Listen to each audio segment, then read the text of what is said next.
জন্য দায়ী সেকু এবং মাকুরা। সেকুলার মিন্স যারা তোষণবাজ তৃণমূল কংগ্রেস, তারা রাজ্য চালাচ্ছে। 19 সালে ভারত সরকারের প্রতিমন্ত্রীর সঙ্গে যখন এই ধরনের ঘটনা ঘটে, তদানীন্তন রাজ্যপাল আজকের উপরাষ্ট্রপতি সম্মানীয় জগদীপ ধনখড় গিয়ে উদ্ধার করে আনেন।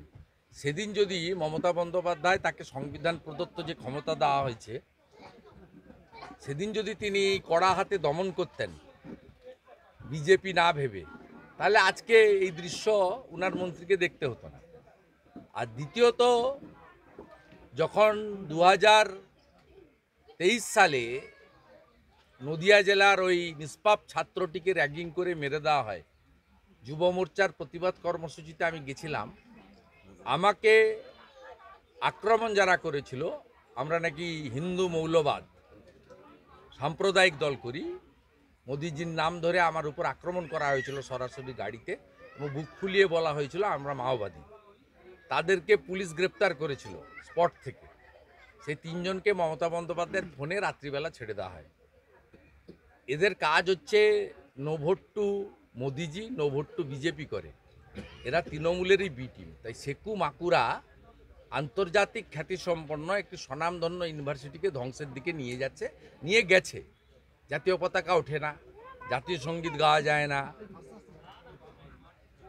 ওখানে রাম মন্দিরের উদ্বোধনের প্লাকার্ড টাঙানো যায় না, নেতাজি সুভাষচন্দ্র বসুর জন্মদিন, গান্ধীজির জন্মদিন পালন করা যায় না, ওখানে আমি হিন্দু পরিচয় দেওয়া যায় না, জয় শ্রীরামের ধ্বনি দেওয়া যায় না, বন্দে মাতরম নিষিদ্ধ। এই জায়গাটা তো তৈরি করেছে মমতা বন্দ্যোপাধ্যায় এই ফ্রাঙ্কেস্টাইন ফোর্সকে দিয়ে, তাই হাতের বাইরে গেছে। এবং এই যে বাত্য বসু, যার নাম ভৃত্য বসু, তিনি যে কায়দায় প্রাণ হাতে নিয়ে পালাতে গিয়ে, এই ছাত্র কি অছাত্র জানি না, তথাকথিত এদের উপরে যে ধরনের আক্রমণ করার চেষ্টা করেছেন, তাতে তো প্রমাণ হয়েছে যে এই সরকার পুলিশ নির্ভর সরকার।